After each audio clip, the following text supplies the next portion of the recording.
Welcome to the Food Junkies Podcast. Here, we aim to provide you with the experience, strength, and hope of professionals actively working on the front lines in the field of food addiction. The purpose of our show is to educate you, the listener, and increase overall awareness about food addiction as a disease with abstinence as the solution. Here, we talk about all things recovery. Most importantly, how to thrive rather than just survive. So stay positive, make a change for yourself, tell others about your change, and hopefully the message will spread. Okay, guys, we have a super special guest today. Suzanne Colon has been meditating in the Insight tradition since 1992. She completed the Barre Center for Buddhist Studies Integrated Study and Practice Program in 2014 and Spirit Rock Meditation Center's Community's Dharma Leader Training Program in 2017. She is a co-founder of the Bozeman Dharma Center and shares leadership of the Insight meditation community. Suzanne has spent 12 years exploring modalities of Western psychology as a layperson and how the tools of meditation can be used in psychological and emotional healing. She joined the Mindful Self-Compassion course teacher training in 2016 and the Somatic Experiencing trainings in 2017. She is thrilled to join forces with others in the field to offer meditation and wellness practices in the Bozeman area. And now, because of Zoom, you can join from all over the country. In today's episode, Suzanne shares her story, why meditation is worth our time, misconceptions about mindfulness and meditation, what mindful self-compassion is, tools for your backpack, a guided practice on shame, and she answers our signature question. Welcome, Suzanne. All right, Suzanne, we are so excited for you to be here today. Thank you so much for joining us. I'm thrilled, and thanks for inviting me. So we're just going to jump right in. Will you tell our listeners a bit about your personal, professional story, how you came to be a teacher of mindful self-compassion? Also, a bit about how did you co-found the Bozeman Dharma Center and co-lead the Bozeman Insight meditation community? How did this become your path? Well, actually, I love being asked that because I don't get to tell this story very often anymore. And it's really meaningful to me. And I think will be helpful to your listeners because like everyone, it comes out of suffering, comes out of struggle, it comes out of groping around in life for, what can help me feel better is really how it started. So I'll just say that I come from a household that was really dominated by addiction. My father was a very high functioning, white collar, type A workaholic in flight from all of his feelings and placing blame everywhere else. Very, very stressed, tense household. And my mother is a food addict. She came to recognize this and go to Overeaters Anonymous and really name that for herself very late in life. But we were all living with that, and that was being modeled for me. So I just want to name that out of the gates here, that I have been really helped by a lot of therapy and Al-Anon meetings to, and I feel like I dodged a bullet. I somehow dodged a bullet that I myself did not, for whatever reasons, the way all the balls bounced, I did not develop an addiction that has been difficult for me to work with. And I'm very grateful for that. And just sort of don't feel like I can take credit for that because that's not our fault, right? It's just like, I thank my lucky stars kind of thing. But very much shaped by being a child in a household like that. And took me years to realize that the happy narrative of this high functioning, relatively well off white American family belied a kind of emotional brutality. And that's very easily activated still. So that's where I come from. And coming out of college, I was living in New York City in the mid 1980s, and I was a roommate of mine got literally sucked into kind of a spiritual cult. And just by my circumstances, some spiritual stuff just came up. Like, she took me to meet this guru, and he's spouting all these, Vedic stuff. And I was like kind of confused. And so I started reading and exploring to make sense out of that. And then I saw, there was this place called the East West Bookstore in the Village in New York in the 80s. And on their bulletin board, I saw this flyer. And a friend of mine said, "Oh, let's go." It was this huge workshop in a hotel ballroom. And that workshop changed my life. So it was a meditation teacher named Stephen Levine, who at the time was writing books in the 80s, beautiful collection of books. He himself came from a very, what's the right adjective, high stress household, and was a biker dude and a heroin addict, among other things, multiple addictions. And his recovery in the 70s led him to Buddhist meditation. And he did deep, deep, deep retreats. And by the time I crossed paths with him in the 80s, he was doing these workshops. So at the time, the AIDS crisis was just devastating New York City. And my friend and I went to this huge hotel ballroom. There's like 500 people. At least 60 to 75 maybe percent of them were gay men grappling with their deaths and the deaths of their lovers. And it was intense. And I'm just like this little privileged white girl from the burbs sitting over there against the wall, just like riveted to this, my heart breaking. And the compassion of this man, Stephen Levine, absolutely blew me away. His heart was big enough to hold that room and all the pain in it. And the way he would speak to these men when they shared their pain, I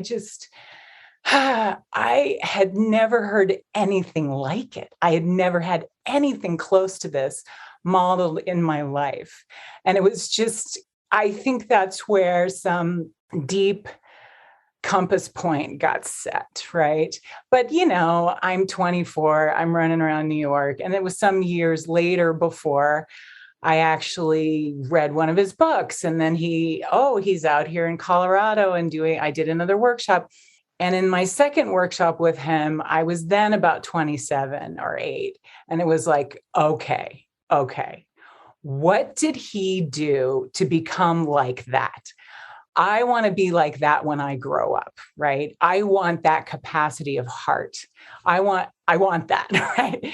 And so I went to the bookstore and I got I looked on the back of the cover of his book, and it said he had done Vipassana meditation. And I'm like, okay, if that's what he did, that's what I'm going to do.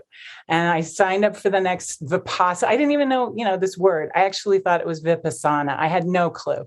And I just showed up. And then that was it. And now it's been 30 years later. I'm now, that path has given me the balm of, healing trauma and becoming my own dear friend instead of my own worst critic. And it's probably saved my marriage in the sense of working with my reactivity and my wanting to blame other people. Like, the tools I've gotten from that Buddhist path have served me so well, along with the aforementioned lots of therapy. And now I really just want to pay it forward. So, long answer to your question, but like I said, I relish telling that story because I don't get to very often. Yeah, so some of us in Bozeman kind of pooled our resources to have a dedicated center for meditation, and that's the Dharma Center. That was about 8 years ago now, and a lot of different groups meet there, and groups that have been longstanding in the area. We kind of just moved under the same roof. But actually, to answer the last bit of your question about the Mindful Self-Compassion course and that material in specific.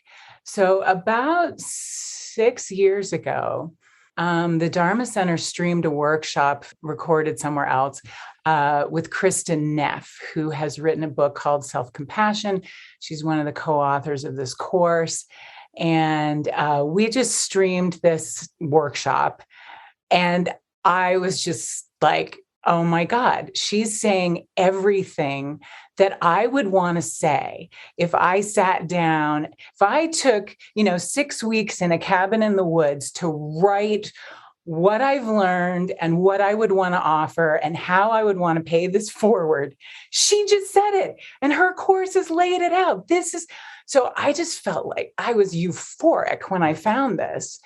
And I'm like, great, I don't have to go spend 6 months in a cabin to kind of find, put all this on paper.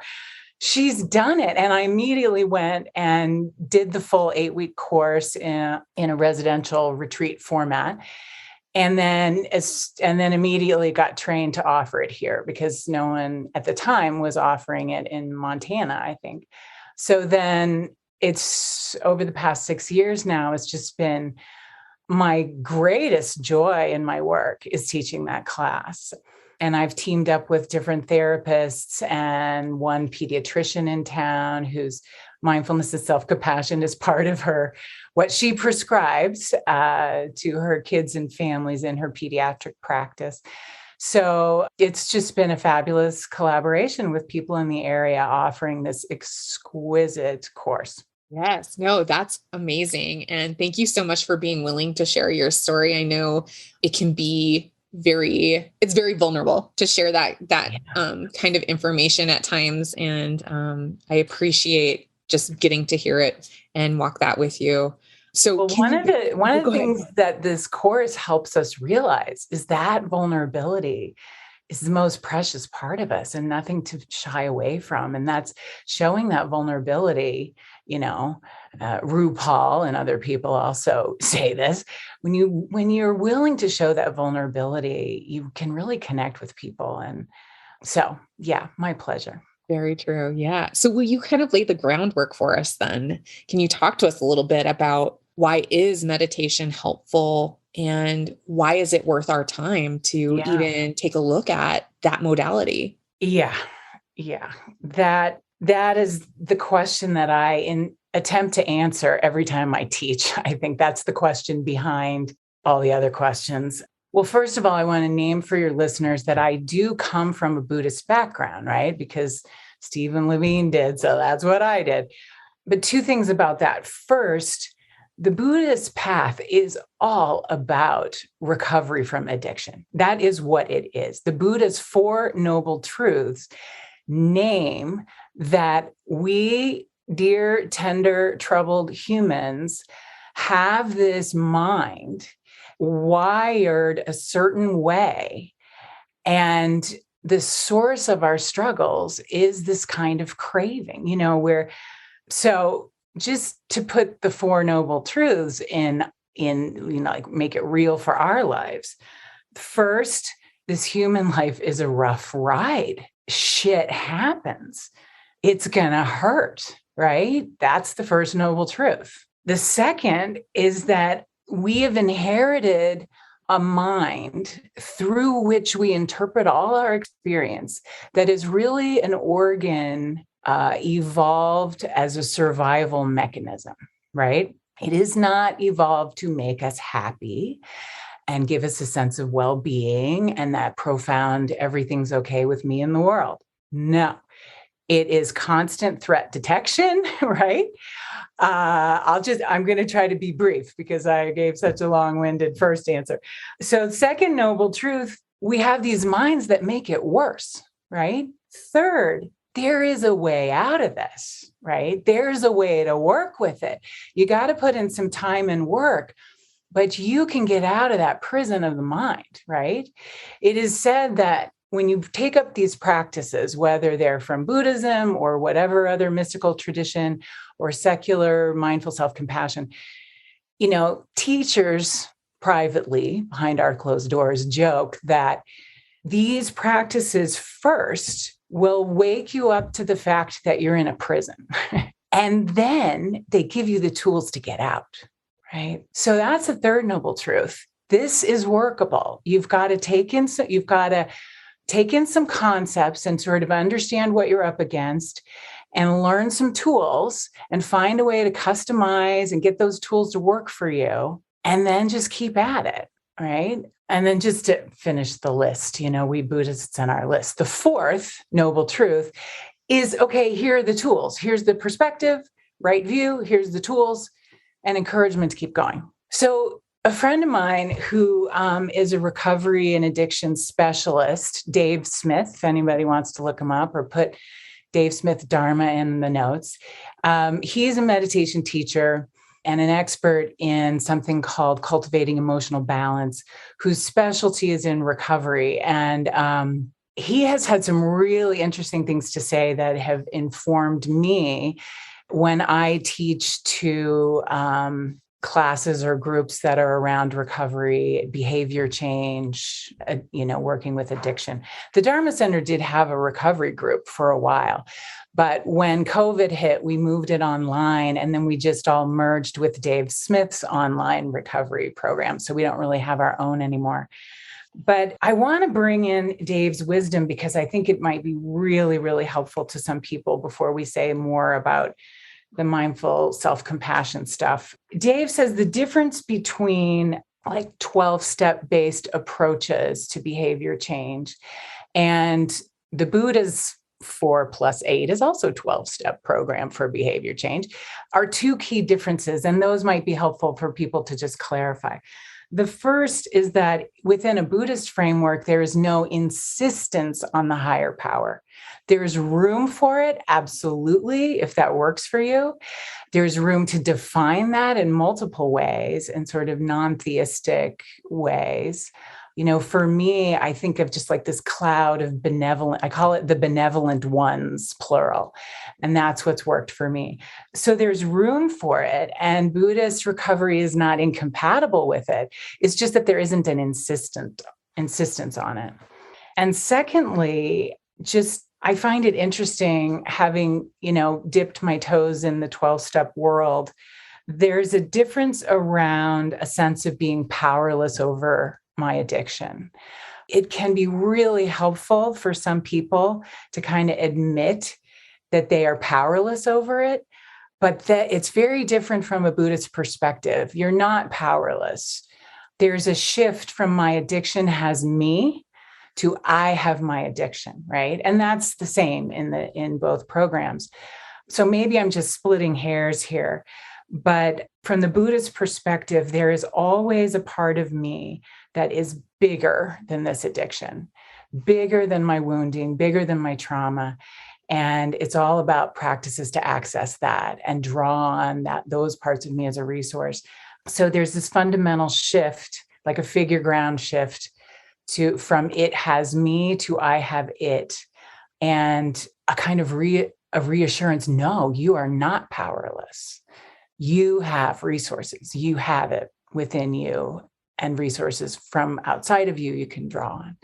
So to bring all that full circle, I just want to name that the Buddhist practices from which the mindful self-compassion course was derived really are profoundly about becoming our own best friend, supporting ourselves through behavior change, and working with myriad addictions that we humans have, including addiction to my sense of self, addiction to a certain narrative that keeps me comfortable, that might include some negative core beliefs, including addiction to my own thinking. So yeah, it's why would meditation teachers' comments be helpful in working with addiction? That's why. So can you tell us what are maybe some misconceptions about mindfulness? Because I think that, and meditation as a generality, because I think I've definitely subscribed to them before when starting out my own practice. Yeah, I'm so glad you asked, because I feel like our culture is kind of perpetuating a lot of misconceptions out there that we just kind of absorb without even realizing it. I see the ads on my Instagram feed for the Calm app and all this stuff. And I just kind of grit my teeth. It's like, oh, you're part of the problem right here. So let me speak a little bit to that. So, I think a lot of people have a misconception that mindfulness, just being in the present, will make them feel calm and peaceful and like the end of the yoga class when I get to lie on my mat and do nothing for a minute and just breathe. Okay, it can be that. And there are practices designed to evoke that, yes. But it's so much more than that. And you're likely to run into a lot of other stuff, right? So mindfulness will show us what's going on. It'll show us the extent to which our mind is kind of on a hamster wheel, looping on stuff, rehearsing for the future, rehashing the past, constantly checking, am I okay? Am I okay? Does everyone think I'm okay? Right? That's what the mind is. I'll speak for myself. That's what my mind is essentially doing, right? That's what you might say is the default setting of this survival mechanism, right? Which, we won't go into why that is, but there's lots out there, and the neurologists and the anthropologists and the therapists can speak to that. So mindfulness will show you that, oh my gosh, there's like a scared 5-year-old running the show in here. The other thing is mindfulness will, if you sit down and get quiet with yourself before too long, a lot of unfelt stuff that you blew through during your day is sitting there undigested and will come up again. The anger that from that person said that to me yesterday, and that really rubbed me the wrong way, that's going to come rushing back in, right? So like undigested material will come up to be digested. And if we don't include that as part of what our meditation is, and if we don't see the value in that, we might reject it as, oh, this isn't working. My mind's, I've heard people say, I can't meditate. I tried, my mind's all over the place and it just doesn't work for me. It's like, yes, you've had your first key insight that meditation gifted you. Your mind is all over the place. Welcome to the human race, right? It's not your mind, it's the mind. So it's like, I really want people to kind of know that as they embark on this, because if they have a false sense that this is going to make me calm and peaceful and calm my anxiety, they might run screaming from their cushion when it's not that, right? So that's maybe enough of an answer about that for now. But yeah. From there, that's the essence of it. And from there, you begin to work with what you observe. Like, oh, my mind is doing this. Molly knows from our class that the starting gate for really a meditation practice or mindful self-compassion work is this question: who is talking to whom in there, and how does it feel? And it can be very unsettling because most of us have identified with the inner critic. Most of us have identified with the voice that's chattering to ourselves, and we think that's me. And when we get to breathe a little space in there and like, what if that's not me? What if that's a conditioned voice that this apparatus of my survival mind was due to evolution designed to pick up and form this voice? The question, who's talking to whom, is also, well, are you the one speaking or are you the one listening? Who's receiving this criticism? And maybe there's another you that's aware of both. There's a kind of witness observer now. So mindfulness begins to create a witness observer that breaks the identity with the who's talking and who's listening. And that can be a little destabilizing. So that's the other thing I would like to tell people at the beginning, right? It's going to rock your boat a little bit because you couldn't help but have identified with this. And people start to get a little vertigo, like, oh, well, who am I if I'm not that voice? Or wait a minute, that voice has been the source of my motivation. I'm going to lose all my motivation, right? So you have to do some recalibrating, and it's really good to go slowly. Kristen Neff has this line, go slower, get there sooner. So you have to go slowly and tenderly and sort of like take some good deep breaths all along the way and just like step by step, right?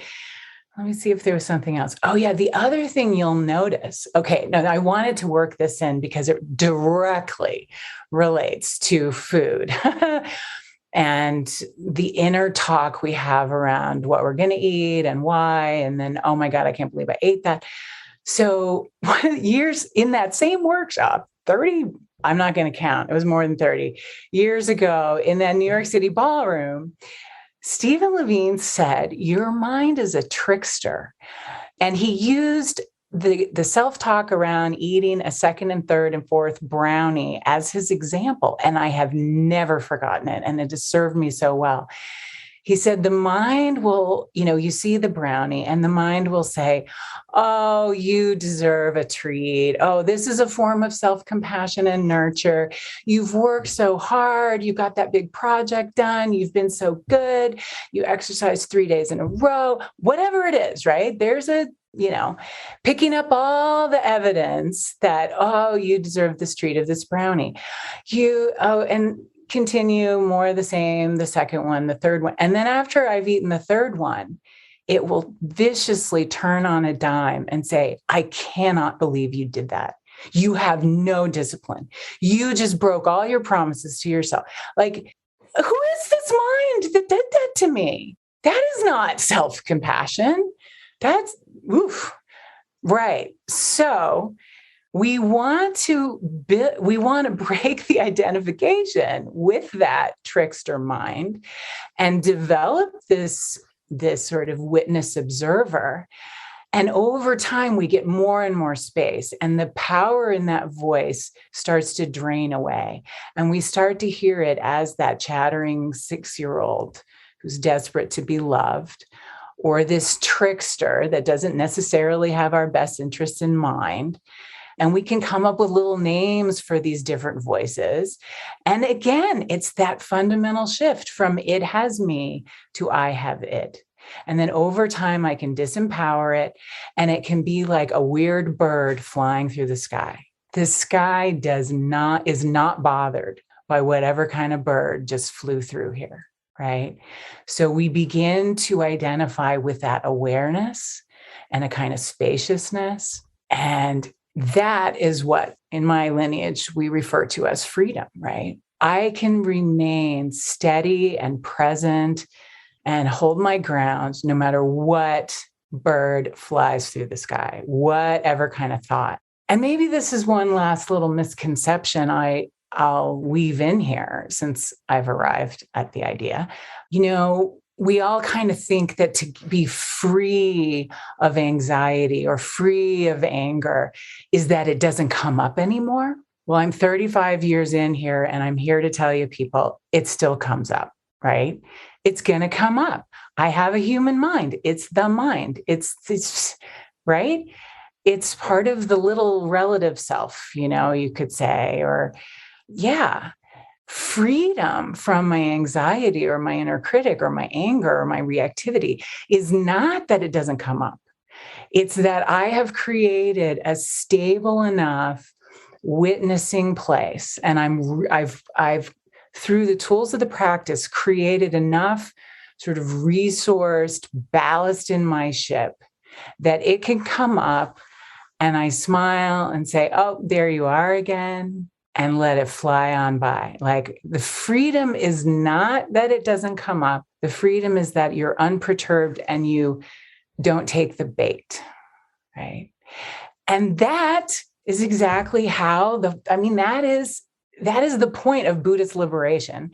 And you can hear right there how that is the key to behavior change, or, creating enough wisdom and compassion and resources to let craving come by and know that you can ride it through, know that it's a wave that is passing. And you do this by doing reps, like just like in the gym, experimenting with curiosity and a lot of self-forgiveness, a lot of self-compassion, and just get in the sort of gym of your mind and explore and try. And, if you keep at it, these are the fruits that are promised by the path. So can you talk then a little bit about how meditation, mindfulness, and self-compassion all kind of come together under this concept of mindful self-compassion? Like, what is it? Who is it for? For anybody who wants to maybe look into the course. Yeah. Okay. Yeah. Bring me down out of the clouds. Let's get into the nuts and bolts, the practice, the tools. Like, oh, that all sounds lovely, Suzanne, but what do I do? Right. So mindfulness is sort of ground zero. Mindfulness is putting the foundation in under your, if we're going to build the structure here, without being aware of who's talking to whom in there. What am I actually feeling? Like these feelings of these cravings in the body, this neediness, a longing, a sadness, a bellyache, so it's somatic as well.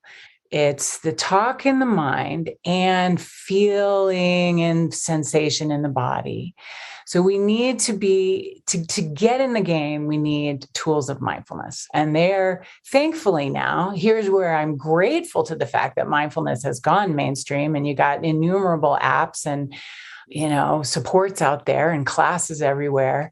That's great. So find a source of a mindfulness practice and start there, whichever teacher you like. I really like the 10% Happier app, but choose your fave.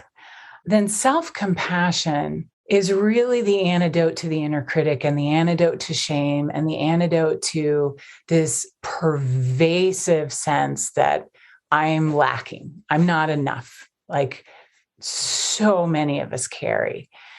And so for that, the work of Kristen Neff, Chris Germer has a beautiful book called The Mindful Path to Self-Compassion. Wherever, you see it in your world, whatever you're drawn to, that's what I love about this stuff. You kind of identify, all right, this is a tool I want to learn. This is a tool I want to have in my toolbox. And you follow the kind of breadcrumbs toward it, see where you're drawn, see what shows up, what teacher really resonates with you. But self-compassion is really the art of becoming your own supportive, kind, best friend and building access to a wise, compassionate voice in you that can also be a source of motivation, right? The inner critic is not the only option to be your source of motivation. If you explore the world of self-compassion and all the facets in it, there are exercises to begin to listen for and access a wise, compassionate voice.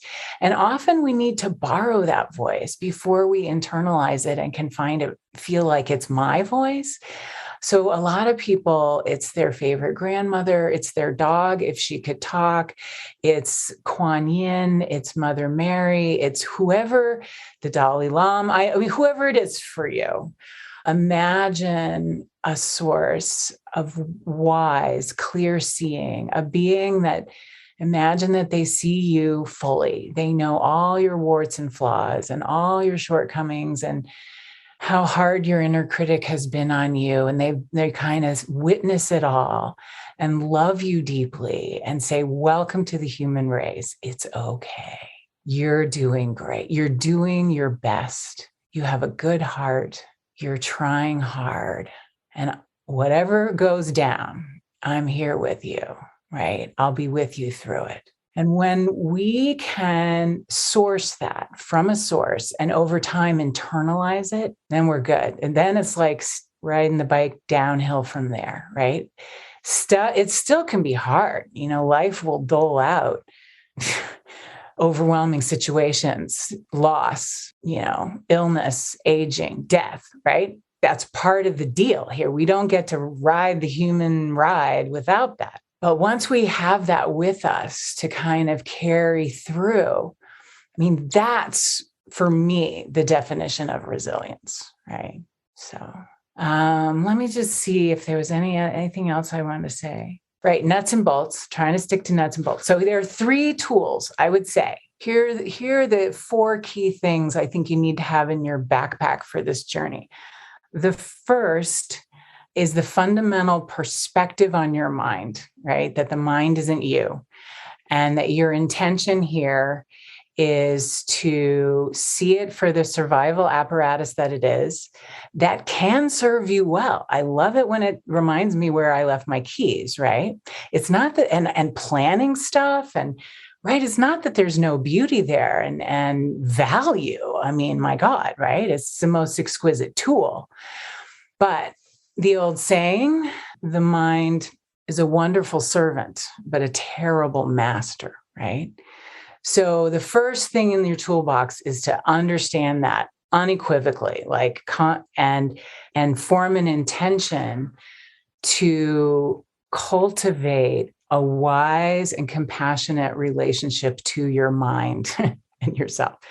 Then the next three things in your backpack are the tools. First, a mindfulness practice that gives you the means to let that critical thought, the distraction, the trickster, the aversion, all those weird birds, let them fly on by. So hone a mindfulness practice so that over time you get more and more stable at being the sky and you're just watching stuff fly through, right?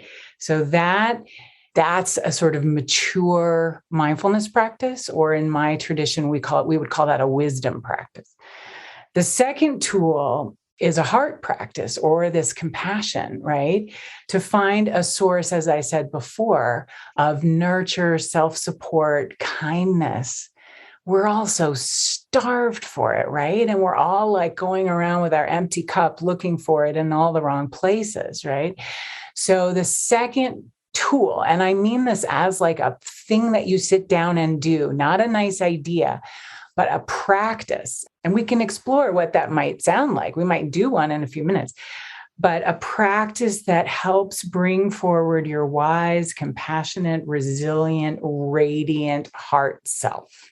And the third is what I call a tranquility practice, but it is a calming, grounding, resourcing practice to intervene when you're activating, right? So thankfully now, a lot of therapists teach this, like as part of the psychoeducation and therapy, right? And the whole field of somatic experiencing, like we're titrating, we're pendulating now. God, when I started therapy, it was just like foot on the gas and was not so great, right? So the third tool to have in your backpack is learn how to navigate your nervous system to bring in the parasympathetic nervous system and deactivate, right? Whether you have a little mantra, whether you do square breathing, whether you put your hands, like physical touch is good. Yeah, hands on the body in these, like our mammalian bodies, really respond to this reassuring, firm, safe, grounding touch. So all of that, so there's toolkits within each of those, right? When we talk about a toolkit, you got 3 sections. You've got your mindfulness and wisdom practice. You've got your heart, compassion, kindness practice, and you have this, I know how to regulate my nervous system when I need to, right? And I know when I need a timeout. And for me, sometimes it's walking and stamping my feet on the floor to get back in my body, right? So I just named like 5 of the ones in my tranquility toolkit: stamping my feet, pressing my hand on my chest and my forehead, saying my little "it's okay" mantras, right?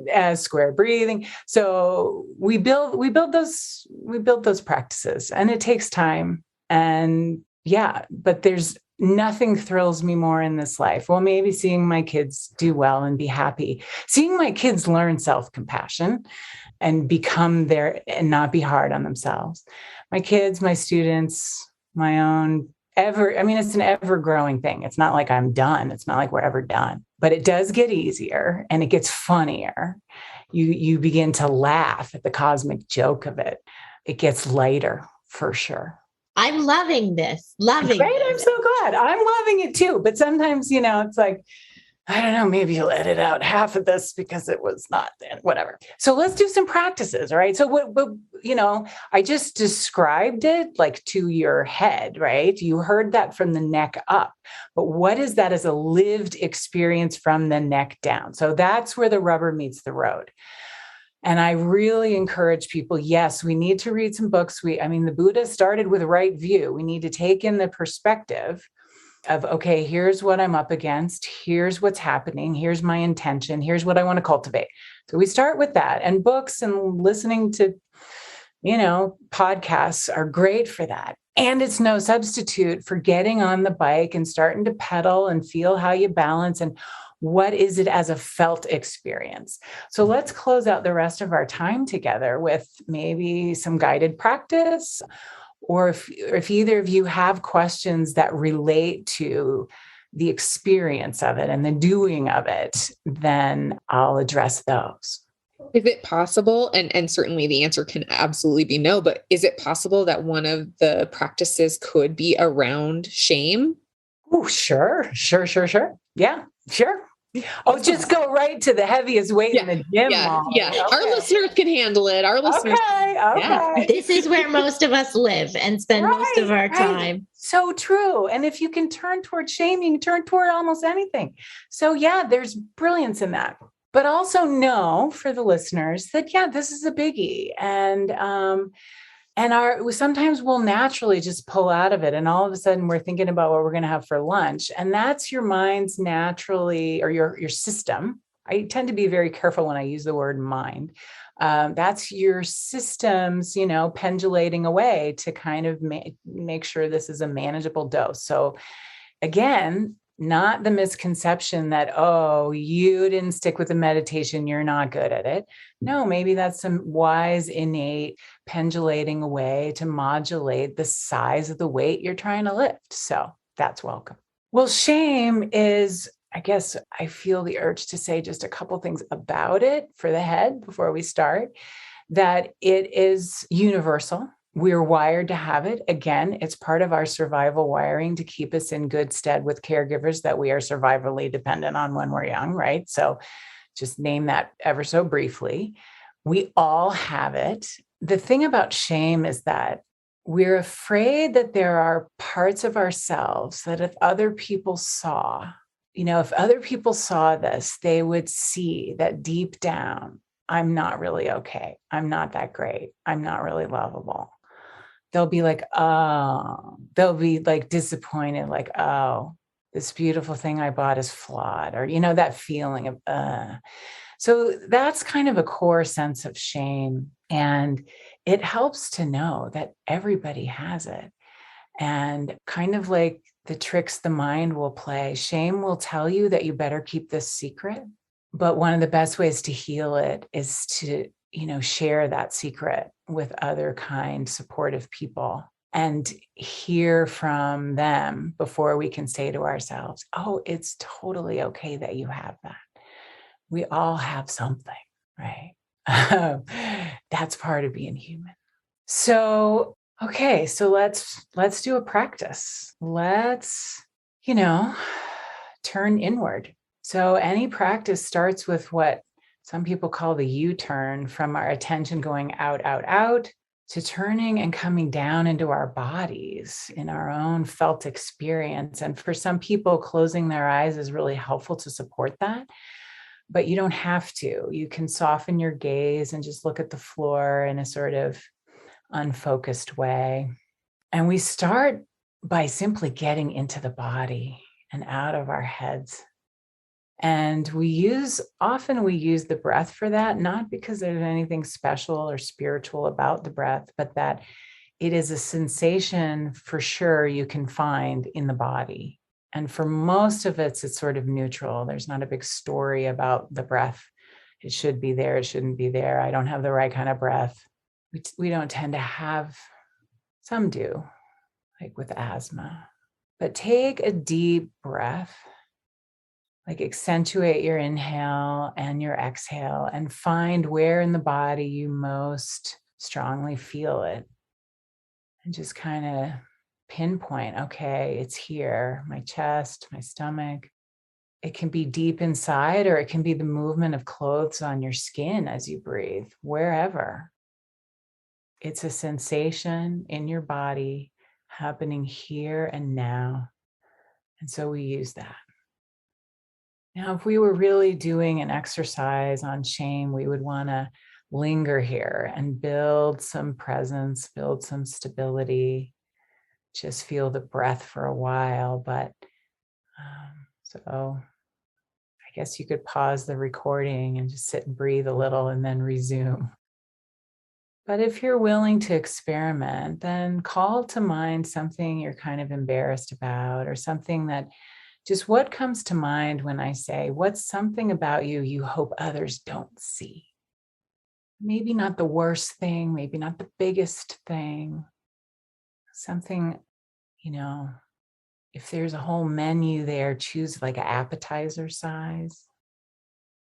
Now we want to activate it just a little bit in the body, right? To have something to work with. So just sitting here, you're just sitting still and breathing with your eyes closed or unfocused. But in your mind, pretend you're telling me the story about this piece of you that you're not thrilled about and you wish you didn't have and you hope others don't see. And then pause right there. We don't need any more. And drop back down in the body and feel what you feel. What has come up in the body? Is there tension in the belly? Did the breathing get shallow? Do your hands feel cold or your shoulders feel tight? And right now, just feel that as a physical sensation. Just sit and breathe and feel. Because what we're willing to feel, we can heal. And sense if there's a part of you that's kind of with kindness, with good intentions, witnessing. There's a part of you watching, feeling the sensation in the body. So there's a sensation of breathing, the sensation that the shame brought up. And then there's a bigger you that's sitting and watching and feeling and knowing. There's the you that's aware of a sensation happening within the volume of your physical body. And your mind might want to think about it or fix it or have commentary. That is totally normal. That's what minds do. And so you can be aware of that happening. The breathing feels like this. My shame feels like this. My mind wants to do this. But you're steady like the sky, just aware of it all. And we just come back. As many times as we wander away, we come back. Connect with the breath and see how it feels now. Has it shifted? And the more we do this, the more we come to see that it's just a sensation. It's just this tightness in the belly. I can sit with that. I can breathe with that. I'm okay. It's not comfortable. I might wish it would go away. I might wish I never have to feel this again. That too, that's part of it too, of course. And we can hold all of that with a tenderness, like, yes, sweetheart, it hurts. It's part of life. It's not your fault. And you're okay. You can be okay. Just sitting and breathing with it. And the more we are willing to experiment with this, the more we'll see that we really are okay. And it's a wave that will pass. And if it really doesn't feel okay, if it feels like you're on very thin ice, you can imagine someone who cares about you. Imagine in your mind's eye someone who for you represents kindness, wisdom, clear seeing, someone with a huge heart.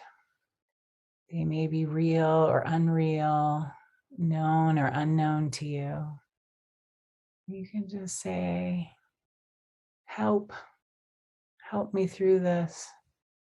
Imagine this being just coming to sit here with you, and you can borrow their capacity to sit through anything.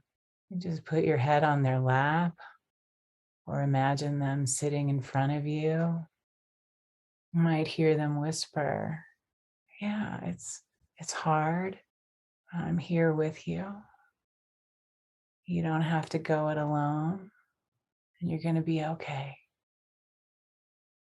Sometimes we close these practices with whispering to ourselves an intention or a wish, or you can think of it as a prayer that you be happy. You might say, may I be happy? May I find ease? May I find this kind of resilience and compassion and soak it in? May I build this for myself? May I know I'm worth it? May I know it's possible? May I find the supports I need to grow and internalize these skills. May I become a happy, radiant, strong, tender, kind, lovable, and loving human being. And so whenever you're ready, you can let the practice go. Open your eyes. Sometimes I like to really get back in my body, like press my hands together, or rub my upper arms, or press my hands into my thighs. Like, yeah, okay, I'm back.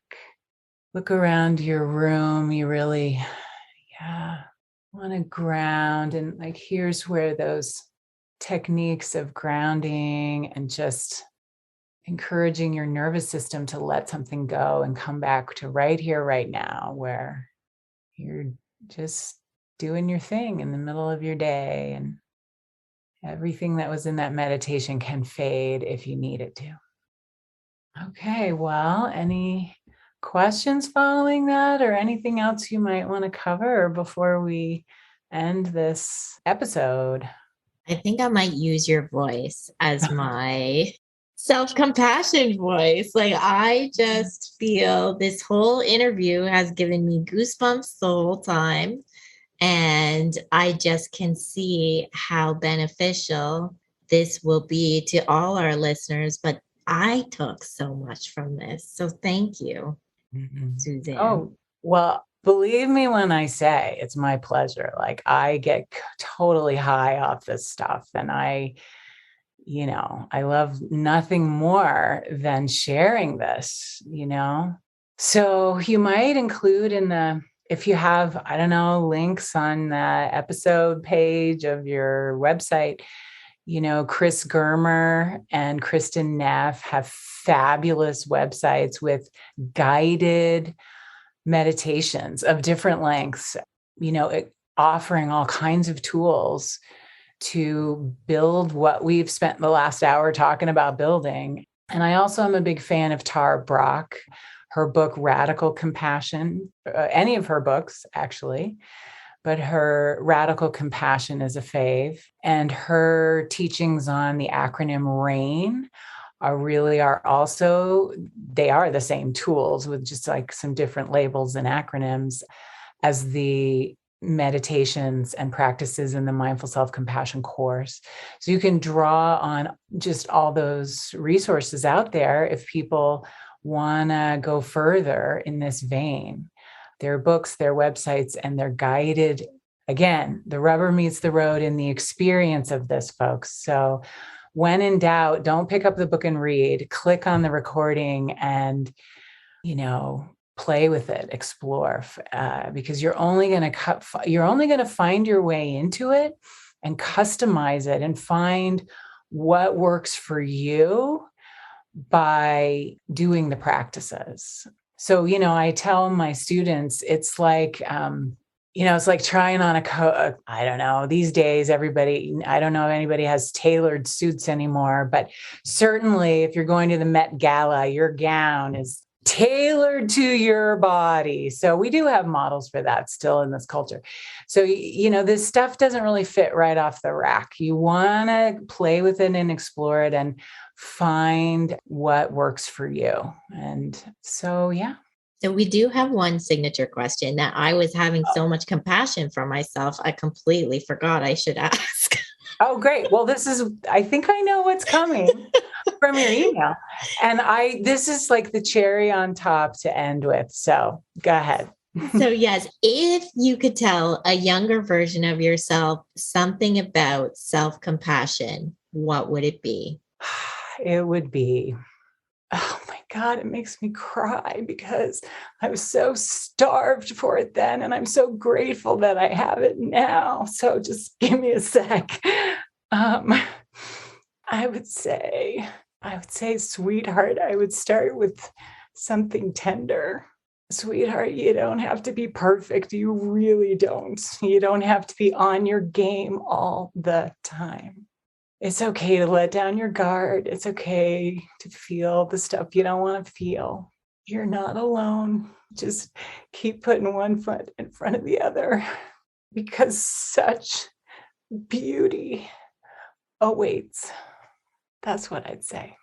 Wow. Thank you again, Suzanne, so much for agreeing to do this. And it must have come out of left field for you. But I think that our listeners, I know I've gotten so much from you over the last year. Clarissa, clearly, it sounds like you feel like this has been something you've learned from. So I know our listeners will get so much from this. And I just appreciate you. And we will definitely make sure to have all of those links. People can do virtual courses, I'm sure, through the Dharma Center as well. I mean, I know I've been in classes with people across the country.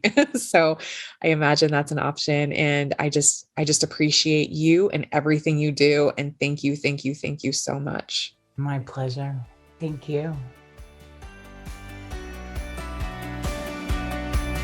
Thanks for joining us this week on Food Junkies, Recovery from Food Addiction. Make sure to join our Facebook group, Sugar Free for Life support group, I'm Sweet Enough. You can subscribe to our show in iTunes or Stitchers. That way you'll never miss an episode. While you're at it, if you found value in this show, we'd appreciate a rating on iTunes. Or if you'd simply tell a friend about the show, that would help us out too. Don't forget to pick up your copy of Dr. Tarman's book, Food Junkies, which is available on Amazon. If you have any additional questions, both Molly and Clarissa are food addiction professionals and work one-on-one with clients. You can find their websites and email addresses in the show notes. Be sure to tune in every Friday when our new episodes drop. As Vera loves to say, the power is ours.